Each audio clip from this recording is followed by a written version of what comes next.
Okay, what are we doing here? This is a PowerPoint presentation about the glitches we are experiencing in elections in Florida. And you've noticed since 2000 we end up with these glitches in Florida, and there's no great mystery here why this happens. Okay, so what we're going to be doing today is just going to take 15 minutes. We're going to discuss how we got the glitch. We're going to look at the history of it, the corporate blood trail that gives us the glitch. We're going to look at 3 counties, 4, we're going to get Palm Beach in there. We're going to talk about Rick Scott, the most recent events, how the software remains the same, and definitely Pinellas and Volusia's most recent glitches, and the state's top 10 most dangerous counties for glitching, and what we can do about it. Okay, glitch. It's a one-syllable word designed to put you to sleep and make you forget people steal elections by any means necessary. And there you are, falling asleep. They say the word glitch, and the public goes to sleep. Oh, well, it's a glitch. You know, have you ever thought about it? There's no such word as glitch in computer science. It's unknown to computer science, because people in computer science have the hardware and they have the software to say what happened. They always find out what happens. But in glitches in Florida, oh no, we never ever find out. And we just go to sleep. Yeah, we go to sleep and they never tell us what the hell happened. Alright, so glitch rigging, which happens in Florida. They have a glitch, they rig the vote. It is a democracy issue. It's a human nature issue. Humans will take the path of least resistance to achieve their ends. So you can imagine what a group of corporations will do. All corporate media has ignored this. Both political parties have too. And what does that tell you? What does that tell you? They're both in on it. Okay? But Florida is particularly dangerous, and that's why we're concentrating on Florida. Now, anybody looking at this picture, particularly Florida, can remember what this is. You remember him? Yes. And what is that called there he's looking at? He's looking for hanging chads. Hee, isn't that funny? Hanging chads. We just love that term. It's so cute. You remember her? Everybody remembers her. Okay? Now there's a reason we remember her, and we remember this guy, because Palm Beach, where this guy is, had a completely screwed up election in 2000. And she was the cartoon poster child for an oblivious, stupid public official who allowed a single party to come in and steal the election. She remains a joke. Okay? And what's this? Okay? This is the butterfly ballot that was so damn confusing in Palm Beach County.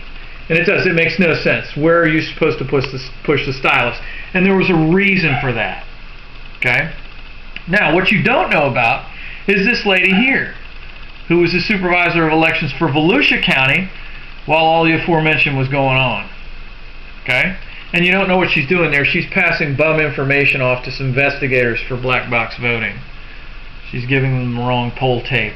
Okay? And you don't know about this guy either. This is a Finnish software expert that helped them solve the mystery of the Volusia County glitch, which was far worse than what happened in Palm Beach County. Okay, and you probably have never heard of this, because soon after it was released, this is a video documenting what happened in Volusia County and elsewhere in the country. They also documented what happened in Ohio. This documentary was up on HBO for a while, and then it was cleverly hidden by the corporate construct, or whatever you want to call it. Okay, it's a great movie. You need to see it. You can look for it on Netflix. You can look for it on Hulu. There's several different places you can see this movie.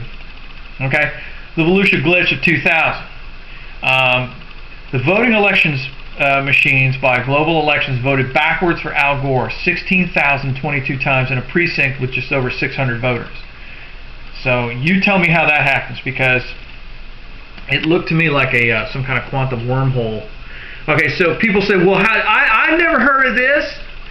Well, it was in the Washington Post, November 12, 2000, And you never heard of it because, looky here, it was on page A22, which is where the corporate monster buries news they can't explain and don't want to. Okay, so let's expand that out. Okay, this is what happened. Something very strange happened on election night. Deborah Tannenbaum, a Democratic Party official, at 10 p.m. she called the county elections department and learned that Al Gore was leading George W. Bush by 83,000 votes to 62,000. But when she checked the county's website for an update, half an hour later she found a startling development. Gore's count had dropped by 16,000 votes, while an obscure socialist candidate had picked up 10,000, all because of a single precinct with only 600 voters.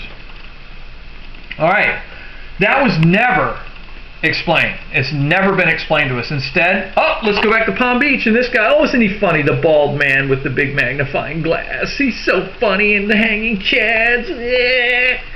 Okay, so we were diverted, our attention was diverted back to this guy. And we, then they said the word glitch in Volusia County, and that was the end of it.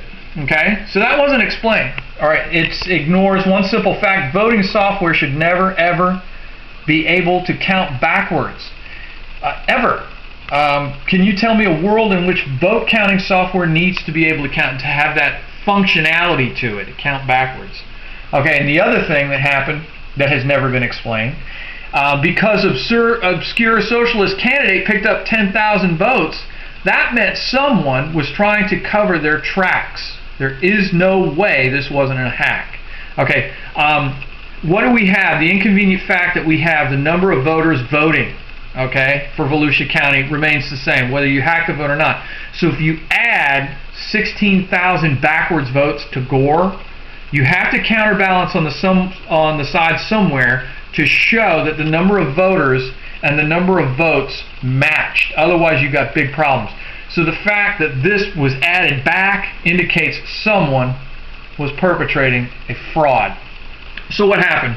The Democrats were enraged. They got upset and even made some calls. Okay, it was also in Congress. Congress poo-pooed it. Remember, they said it seems George Bush has a secret place where he's blah blah blah. Okay, it died down, but the Democrats amassed a war chest of $52 million for a legal fund in case another election was stolen in 2004. John Kerry, in a very patrician and cerebral voice, vowed to use the money if it ever happened again in 2004. So what happened? In 2004, it happened again in Ohio using a middleman attack. There's Kerry. Okay, and what did Kerry do? He didn't follow through, and the Democratic Party kept the money for future races, totally ignoring democracy and the will of the people. All right, thanks, John. All right, so now, what is a middleman attack? This is what happened in Ohio. I'm going to see if there it is. There's Ohio. Okay, a middleman attack. Okay, on election night in 2004, Ohio's election results were routed from Ohio, okay, to a company run by Karl Rove's IT guy called SmartTech. So for some reason, the Secretary of State, Ken Blackwell, had designed this architecture to send the votes out of state first, the data, okay? All right? And while that was going on, our attention was diverted, all right? Like any good con, there's a diversion. And this formed a, what it was is they only had, like, per polling place, they'd have 1 or 2 machines, and the lines got long, and people got angry, and so the news was diverted. The hanging chads issue was what was happening in Palm Beach. In Ohio, it was this scene replayed over and over again, particularly in minority communities, middle-class communities, working-class communities, okay? Or let's go back here. We missed one crucial slide. Okay, what is a middleman attack? The votes were sent out of state to Tennessee, okay, and they were sent to SmartTech, all right? Now, SmartTech was in a perfect position to input data into the stream and then send it back to Ohio, okay? So this architecture was set up by the Secretary of State, and SmartTech was run by an IT guy for Karl Rove named Mike Connell, all right? So, Mike Connell, all right, was working for this company. Now, was Ken Blackwell Secretary of State? Was he objective? No, he was a good friend of George W. Bush. Ken Blackwell later penned this swipe at President Obama. It's called The Blueprint of Obama's Plan. Ken Blackwell and Ken Klukowski. All right, but all right, we needed proof. All right, so we have circumstantial proof at this point. We have circumstantial evidence that indicates something funny happened. We have Stephen Spoonamore. He's a computer expert who was a friend of Mike Connell's. And he and Mike began to talk. And said, you know, and Mike Connell, who's a airplane aficionado, devout Catholic, and he was, he was talking with Stephen. And there was a lawsuit that was started in 2006 trying to get to the bottom of this election in 2004. So as this lawsuit came to fruition, this guy began to develop a conscience. And he began talking to this guy, okay?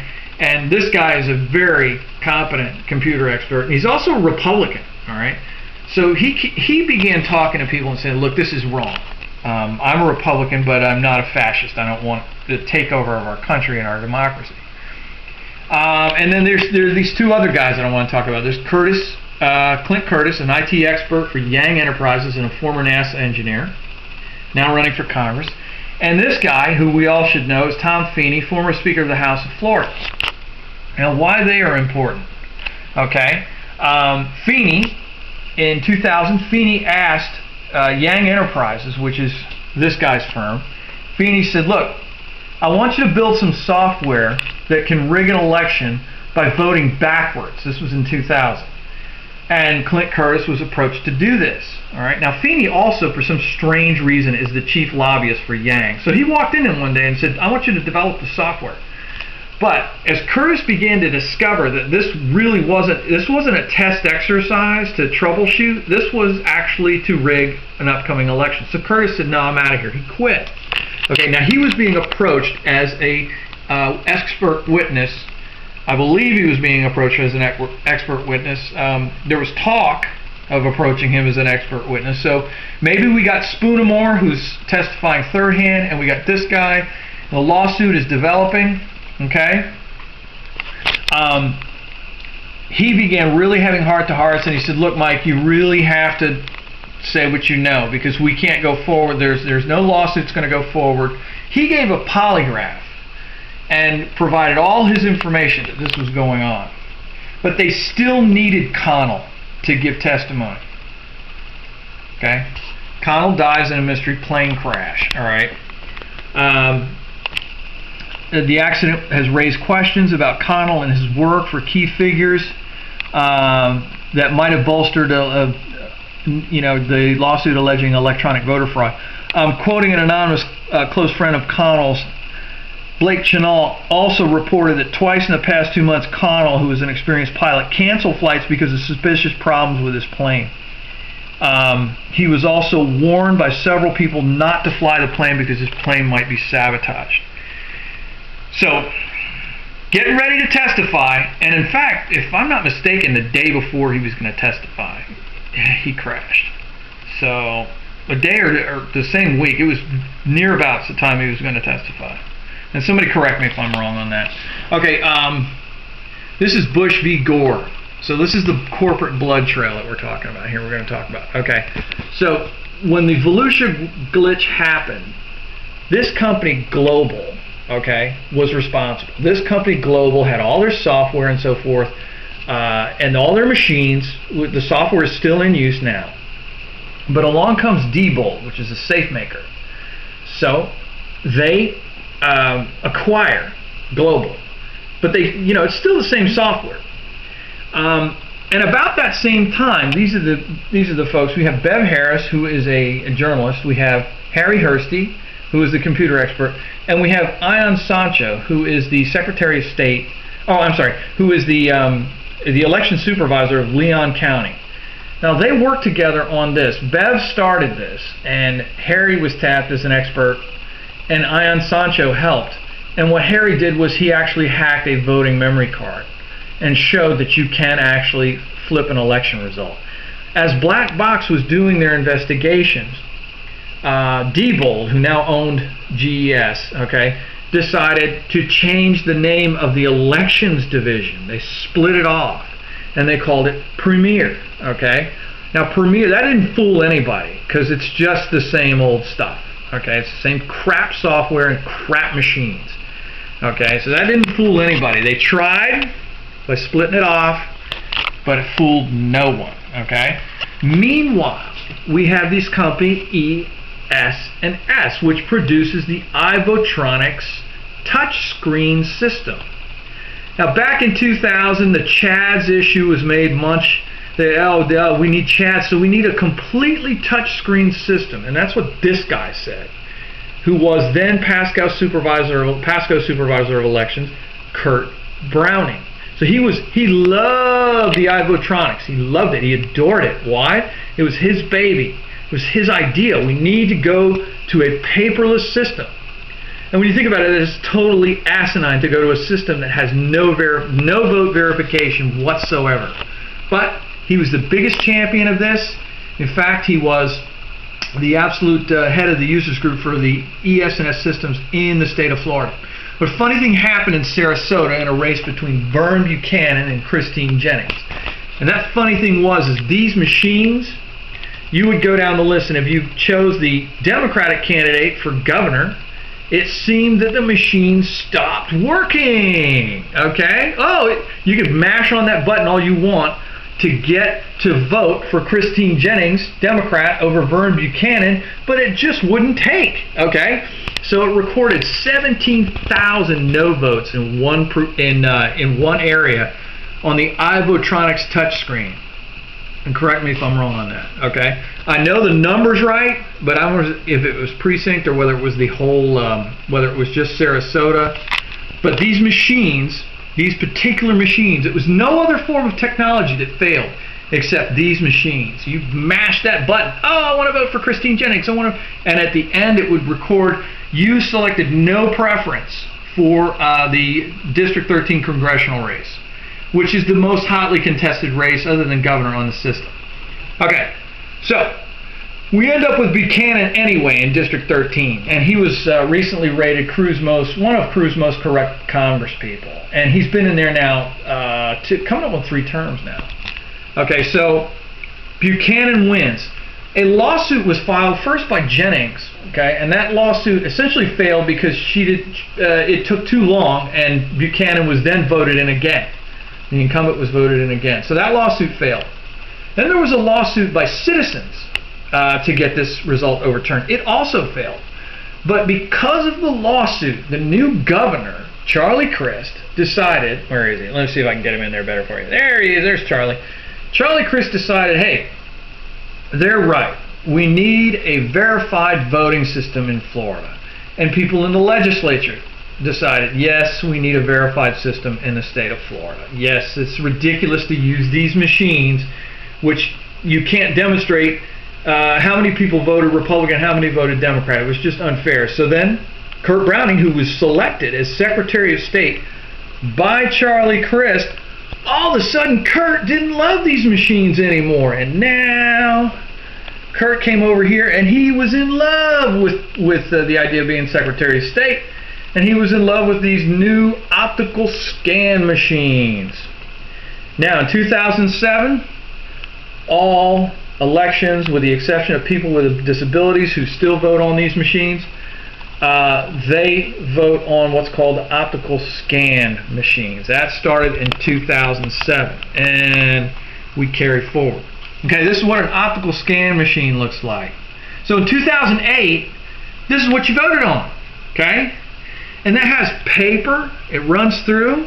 Okay, a memory card which lives in there. Okay, counts your vote. It doesn't matter which side you up or down. You just slide it right through, and then the paper falls into a basket located beneath the machine. The machine rides on top of something that looks kind of like a big waste bin, and your vote falls in there. Okay, so here's what we ended up with. We expanded early voting from 8 to 14 days. That was also a Crist initiative.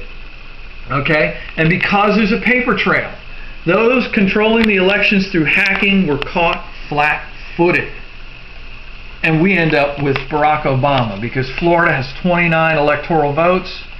So goes Florida, and to a large extent, so goes the nation. So we ended up with him because there was no way to hack that election in time. And that, my friends, is why they started hating on Charlie Crist. He pushed for the expansion of early voting from 8 to 14 days. He demanded that we get on this system because it just wasn't fair, okay? And they began a war against Charlie Crist because we ended up with this guy in the White House, which they never ever thought in a million years would happen. These are people who view the White House as their own personal property. So the memory cards you always hear talk about the memory cards. This is what a memory card is. It sticks into the machine. It counts your vote as it goes through the scanner. And in this case, this is a photo from Black Box Voting. They hacked this machine. They got into where the memory card was with this, which is an Allen wrench. I mean, that's how easy it was for them to get into this machine and hack that card right there. All right. So now let's go back to this point. Now there are two records: the card and the paper trail. All right, the paper ballots. So here's someone scanning absentee ballots in I believe this is Wisconsin or Ohio.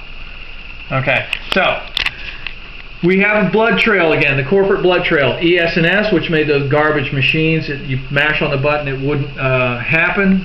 Decided we want to take over and we want to buy optical scan machines. We want to stay in the game, so we want to buy Premier.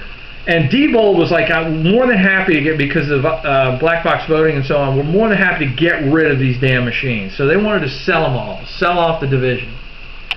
But that would have made one operator one of the, essentially a monopoly in the United States. So the Department of Justice prevents the sale. You know, because you can't just have one vendor controlling all the votes. Gosh, that would be a monopoly. So in the U.S. Florida market in 2010, we had ES&S, we had Premier Diebold, which is essentially the same machines from before, and we had a company called Sequoia. All right. Now let's a little something on Sequoia. They call it the Pac-Man of voting machines because Sequoia, purchased in 2010 by Dominion, Sequoia machines are notoriously hackable. A fully functioning version of Pac-Man was hacked into their popular touchscreen voting machine in 2008 without even breaking the seal. California's decertified Sequoia, Palm Beach, and Indian River counties rely solely on these machines. Okay? The glitch in rescanning. Since now there is a paper trail, hackers now have the extra step to steal the show in Florida. Okay? The paper trail has to match the hacked vote. Okay? So what they will do, what you'll hear them do, and you'll never see a recount in any of these counties anymore, no matter how close it gets. You know, you don't see a recount anymore. No, because they rescan the ballots. They'll just rescan. Okay? What I believe this means is they swap a stack of previously voted ballots out for the real ones. Okay, they just swap them out. All right, an emergency is required late on election night in order to lose what's called chain of custody. You have to keep your eyes on these ballots. All right, it's like a shell game, and if you don't have honest people keeping an eye on those ballots will get swapped out. Okay, so the result is a total breakdown in the chain of custody, and that has to be preceded by an emergency. Oopsie daisy, we have an emergency. It's usually late on election night. Okay? Now we have to drive the ballots around in the personal vehicles of the poll workers or the staff or the volunteers. And who knows what agendas they have. And you'll notice they will never, you'll ask them until you're blue in the face, what were the chain of custody procedures observed on thus and so night? And they will pretend like this concept of chain of custody is the most foreign thing on the face of the earth. They cock their heads sideways and they pretend they don't know what you're talking about. Okay, other low-tech gambits. Okay, they'll tell you the phone lines inexplicably don't work. The memory cards are improperly coded. Lightning knocked out the phone lines or other device.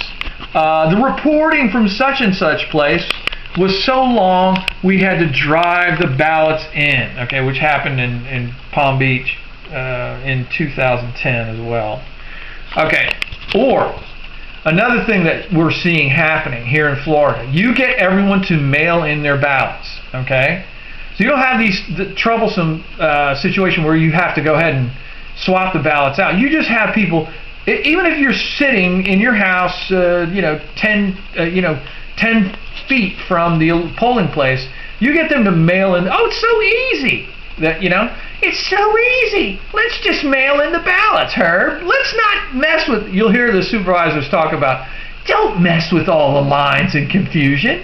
Just mail them in. Okay, which is an invitation for them to drop your ballot in the, quote, provisional basket. The signatures didn't match and so on. And then when that happens, guess what? Your ballot's not counted. In the last primary, over 102,000 of those 140,000 who voted in Pinellas County did so absentee.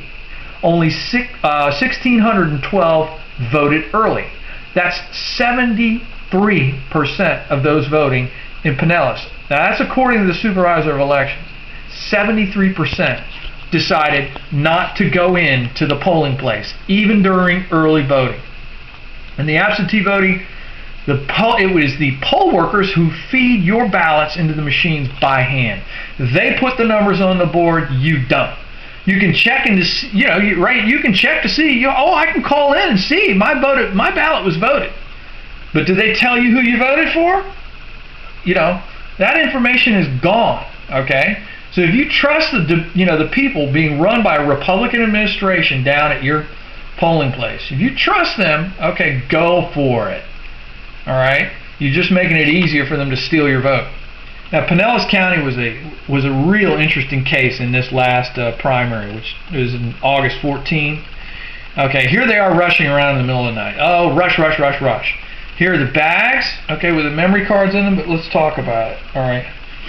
Okay, Pinellas glitch. 36,000 ballots failed to upload to the network, which the transmission of data back to the Central Elections Office. And so, under emergency time constraints, the ballots and the memory cards were driven to Election Central in the vehicles of the poll workers. Oopsie daisy. Okay, here's the litany of stories they said. The reason for this driving around of every single ballot cast on Election Day. Not early, okay, not absentee, but every ballot that was cast on the primary day, okay? That's every single one, all right? First they said the phone lines didn't work. Oopsie daisy. Then they said the power was cut off. Then they said two computers were not doing what they were. And then something called a gateway device was blamed. And that's where the story sits now. After a power outage that no one else reported. Okay? Nobody else reported a power outage. Okay, anyway.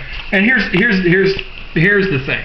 Here is the Supervisor of Elections office. This is Starkey Road in the community of Largo. That's the Supervisor of Elections office. Okay? That is the tax assessor's office and the property appraiser's office. It's right there. Okay? That's less than a quarter mile. It's just under a quarter mile.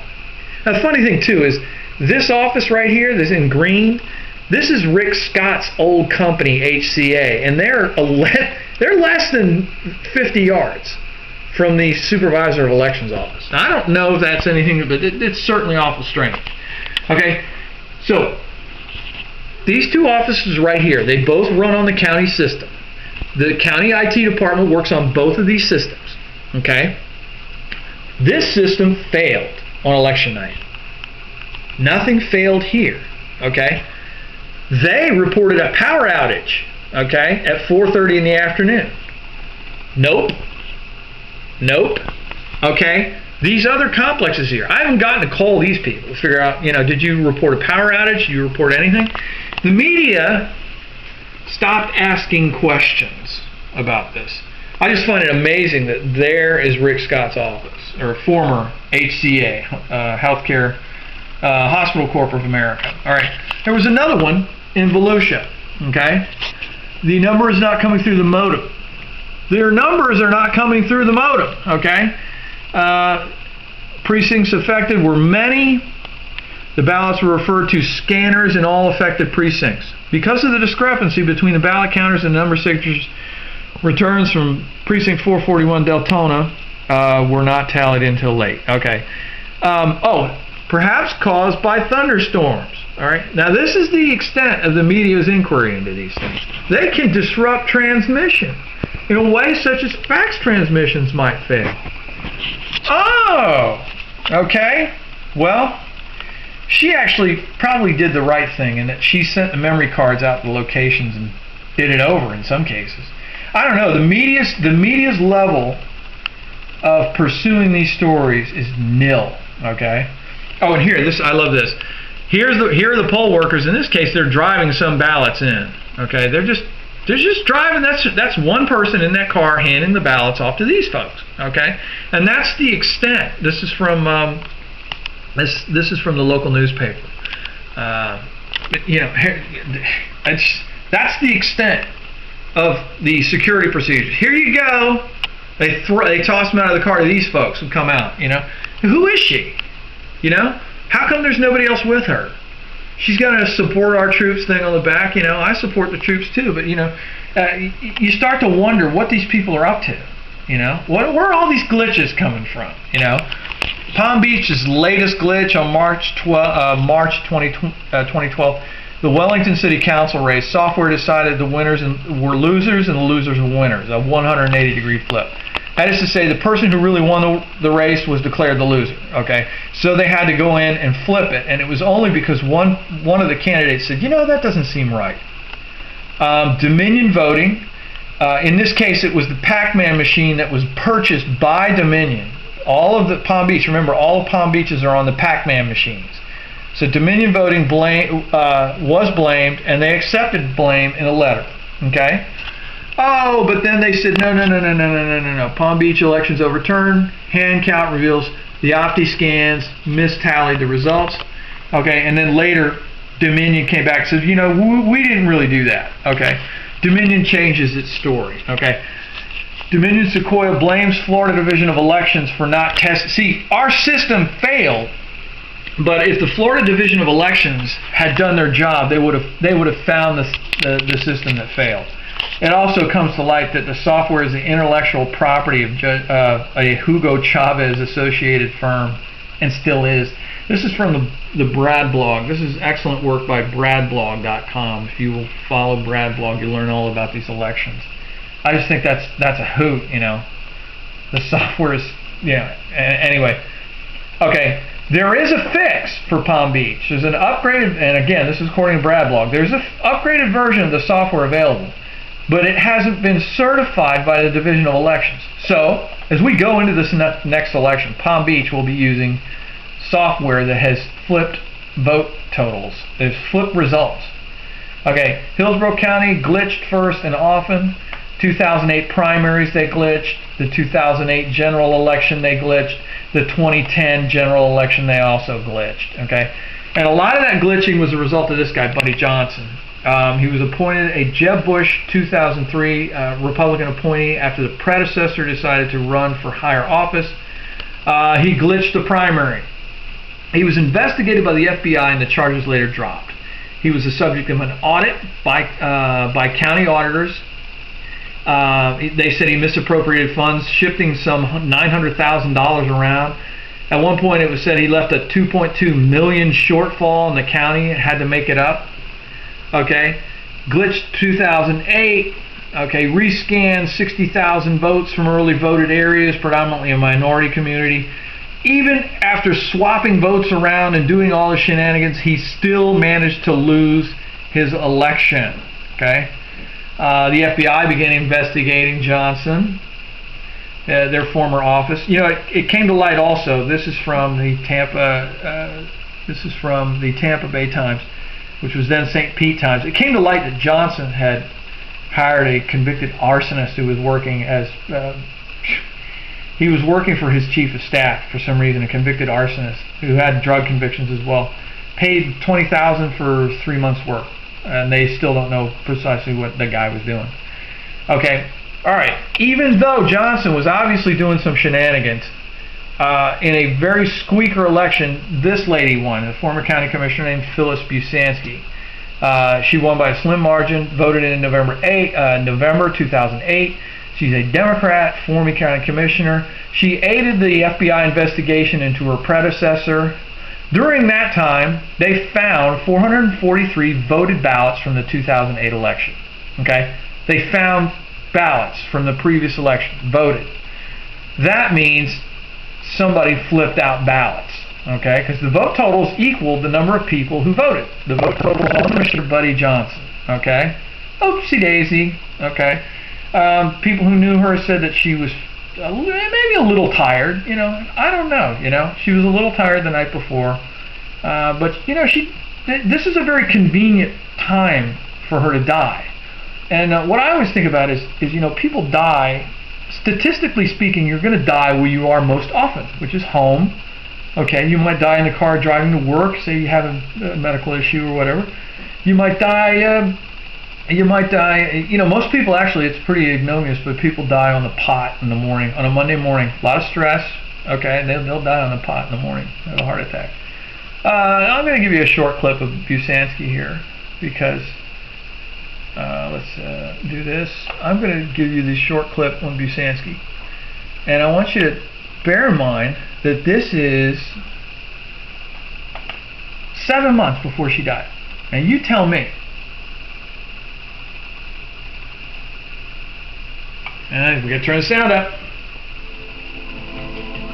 We gotta turn off. All right. Shut up, Billy. Here we go.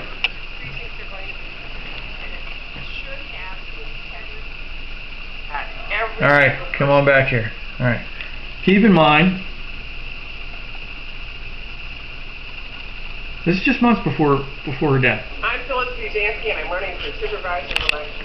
Supervisor of elections is an office that you vote on. It counts the ballots, it makes sure you get your ballots, it determines where your precincts are going to be, and it should have the integrity so that every single person has confidence that their vote will be properly counted. I'm running against someone who has made headline after headline with losing the ballots, with moving the precincts without notifying people, not paying his taxes, a myriad number of things that make us all embarrassed, once again, about the election process in Florida and especially Hillsborough County. I believe strongly that this office is the gateway to democracy, and it's important for everyone to vote in this office, and it's also important for everyone to go down the ballot, to go all the way through. Voting local is as important as voting nationally. I look forward to your vote. I think it's time for a clean sweep. There is hope, there is change, and that's what this is all about. Thank you. Okay. That's 6 or 7 months before she was found dead.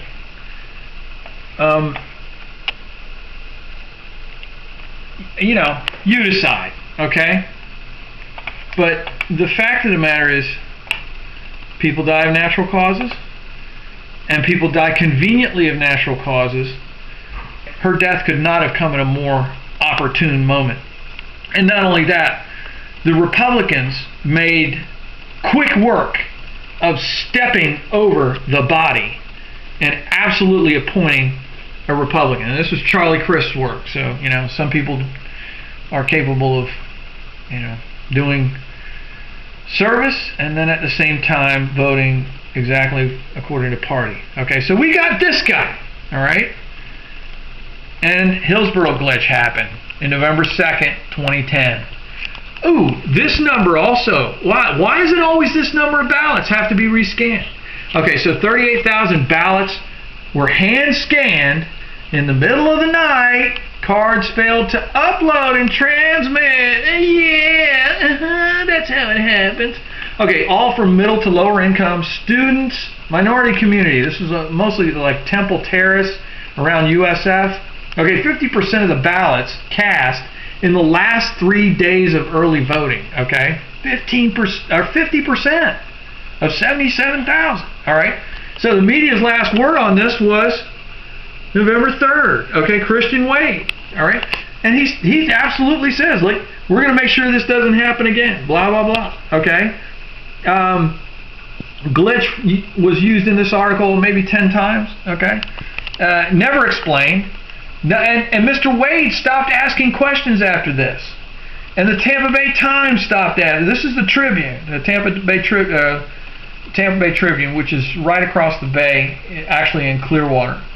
Okay, but everybody stopped after. Oh no, we're not going to look into it. And who did we get? Who is this guy? Okay, who do we end up with? We end up with this guy as our governor. All right, after that glitch vote. Okay, now this is my quest. Now, how did this happen? So I started with Rick Scott Watch, which is it started out as a blog, and I started asking questions. Okay, how did this guy get elected? So this is the Hillsborough County Commission meeting of January 19, but I had been there January 5 to begin asking these questions. But actually, I'd started asking questions because I went over the previous summer in 2011 to ask about the vote. I didn't understand where this 38,000 rescanning from, because my having seen the movie Hacking Democracy, that just smelled bad. You know, it just smelled wrong. So during my July 2011 talk with Earl Leonard and two other people, they began lying immediately. They told me it happened during the primary, it didn't happen during the general. They had me leaving that office thinking it was during the primary. I mean, I was thinking, I'm going insane, I must, because I thought this was during the general.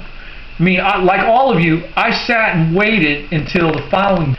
So I demanded an investigation from the Secretary of State. I first contacted Pam Bondi's office. She deferred this over to the Secretary of State's office through the Division of Elections, and the Secretary of State resigned he announced his resignation January 11. The resignation became effective February 15th. Okay, this was 6 days after I'd appeared by in front of the Hillsborough County Supervisor of Elections office and demanded an investigation. The company blames the county for the conduct of the election report. Essentially, in the conduct of the election report, the company said you pulled the memory cards out of the machine that codes them too fast. Okay, and then the story changed, just as you saw the story change in Palm Beach. Okay. Now Dominion accepted the blame as a result. Okay, so Dominion says, yes, it was our machine. It was machine number 499. It coded the cards incorrectly. That was wrong. Okay, so Mystery Machine 499 is to blame. Let's see if we can get in there so you can see it. Okay, further response. Okay, optical scan machine serial number 499. Our analysis determined this unit did not set parameters. That means it improperly coded the machine. All right, it did the wrong job. This is Dominion said this. So I said, look, okay, what's going on here? So I asked, I directly asked. I got on Black Box Voting. I got in contact with Ms. Harris. And I said, well, you know, what do I do? And she said, well, first thing you have to ask for is the audit log of the entire election, which they sent me. She said, immediately demand an audit log of machine 499 to see who was on that machine. An audit log tells you what they did, when they did it, who did what. Okay. The county refused in meandering emails and directed me to seek it from the company. And as we know, that's just ridiculous. The company has no legal, there's no legal reason the company is impelled to hand me any information. Okay. So I filed a charge of violation of our open public records law. The case is now open with the Florida Department of Law Enforcement, which, you know, I feel like I'm being laughed at. They send me, Agent Thompson sends me a voicemail. It sounds like she's just laughing. Yeah, we're still working on it. We'll get right on that. You know, it reminds me of Big Lebowski, where he says, you know, his car is trapped in the impound. He says, "Yeah, you guys working on it?" And the cop just laughs at him. Yeah, we got people working on it. Double shifts. Okay. Oh, in the meantime, FBI drops the case on Buddy Johnson mysteriously. A Bush former insider. Imagine that. Okay, with all the information arrayed against him in the world, and the U.S. Department of Justice drops the case on him. I just, it's amazing. And you know, D. Wolframir, and it purchases Sequoia. Okay. So now, who is Dominion? Who the hell are they? Okay, Dominion is now the largest single voting machine company. All right, it's all Canadian. All right, they're founded by these two guys, John Poulos, James Hoover. I believe they're both under 55. Okay, it's from Toronto, Canada. It's privately owned still. The chief officers, directors, they're still Canadian. It's all Canadian. So Canadian company runs 50% of the vote in the state of Florida and almost 80% of the vote in the United States of America. But that's not a monopoly, no. Okay, so now in Florida we have this company and we have this company. This company controls 32 of 67 counties, all right? But it's all got the same rotten DNA, all right? Global, remember, sold to these guys, all right? There may have been some cross-pollination with ES&S during that time they were going to purchase them, but this software made it all the way into here through that chain of acquisitions. And these guys, the Pac-Man, all right, Pac-Man was also purchased by Dominion.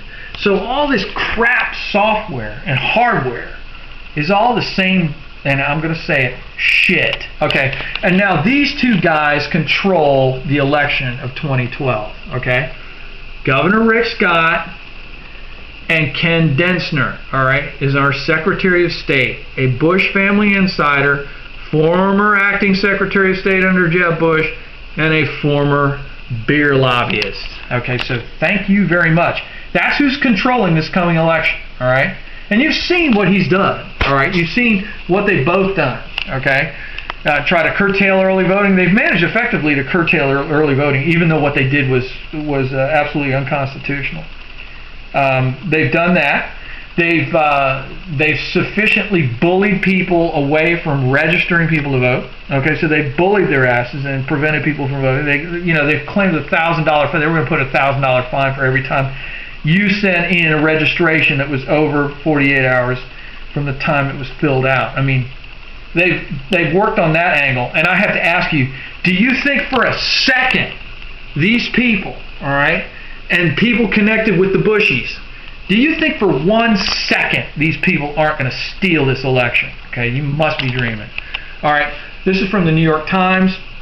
Okay, this was in the presidential turnout of 2008. Almost a quarter of the state's population, or the electorate, lives in St. Petersburg and the surrounding counties. A quarter. Okay, here are the two big ones: Hillsborough and Pinellas. All right.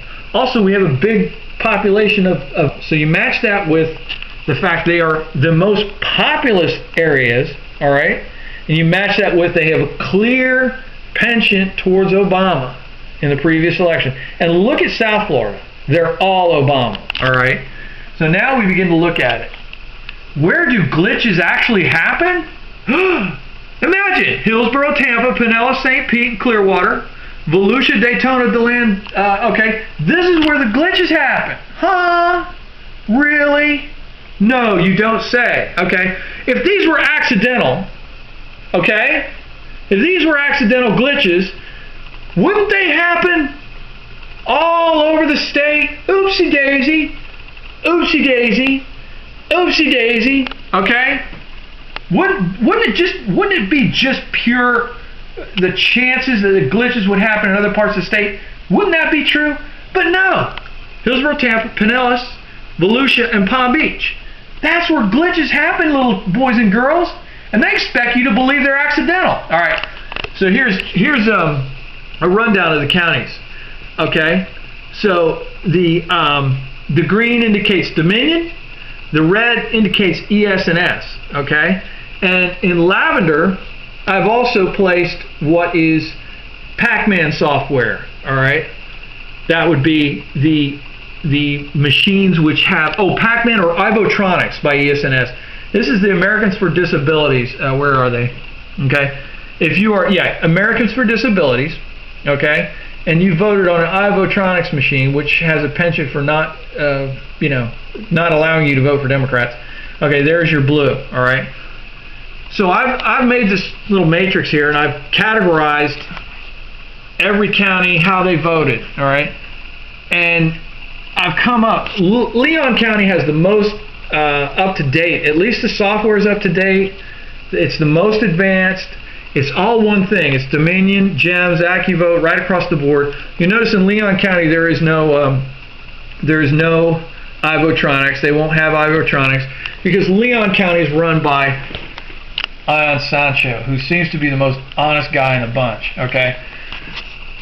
All right. What I've done is come up with a matrix of who the dangerous counties are. Okay. Now, Florida counties of concern. All right. And that is if you had old software, Sequoia. If you were an I-4 county, you're a mixed bag county. That's why you have software from and machines from different bags. If you had 500,000 voters, if you were a swing county, if you have a history of screw ups, okay, you all gotta check. And this is where I said if you're iVotronics, you're doing something that can be hacked. Hillsborough, major concern. Indian River, major concern. So this is my little matrix I came up with. Miami-Dade, major concern. Pinellas, major concern plus, because we have we actually have a supervisor of elections there who is known to run a glitched election. Okay, conclusions. Palm Beach is the most dangerous county for fair elections owing to the continued use of Sequoia voting machines. Pac-Man. Okay, Palm Beach has a history of suffering a major hit in the elections. It is a populous county in the South I-95 region and major swing county. Orange County has the iVotronics touchscreen serving the Americans with Disabilities community. It is both an I-4 and an I-95. It has a mixed bag of systems, software, massive population, and a swing county. The fact it has not been hit eventually makes it more likely target. Pinellas. This is a long one, but essentially what I say here is Pinellas has proven that you can essentially subvert the whole system and drive ballots around every last ballot voted on election. And nothing will be done. The Division of Elections won't investigate it. And the media, in cowardly, pants-pissing cowardice, has decided to not even pursue it as a news story. So Pinellas has shown that anything goes in this state. We can do anything. And certainly the Secretary of State's not going to look into it. The Division of Elections not going to look into it. The Florida Department of Law Enforcement's not going to look into it. The Attorney General for the state of will not look into it. The U.S. Department of Justice will not look into it. So they've proven that they can do whatever in hell they want, and no one will do anything about it. Okay? Volusia, again, a dangerous county. It's an I-4, I-95 corridor. They continue to have problems, even after the infamy of 2000. They continue to have problems. 500,000 plus voters. Miami-Dade, forget about it. It's a swing county. It has a large African American, Hispanic, and immigrant population. More than 500,000 voters, a swing county. Broward, because of demographics, a swing county. All right, in Miami-Dade and Broward haven't had a real good glitch in a long time. So, what can we do? We can do exit polling. Participate in the exit polling. All right, if you walk out and somebody asks you to participate in the exit poll, participate. Okay, so it adds to the data of which counties are bad. Okay, it just builds up a case. All right, it keeps the election supers on their hands. All right, on their toes. Okay, it makes them work harder to steal elections, whoever they are. It prevents election fraud. It saves democracy. And I belong to a group called Citizen Exit Poll 2012. Okay, and you can like that group on Facebook.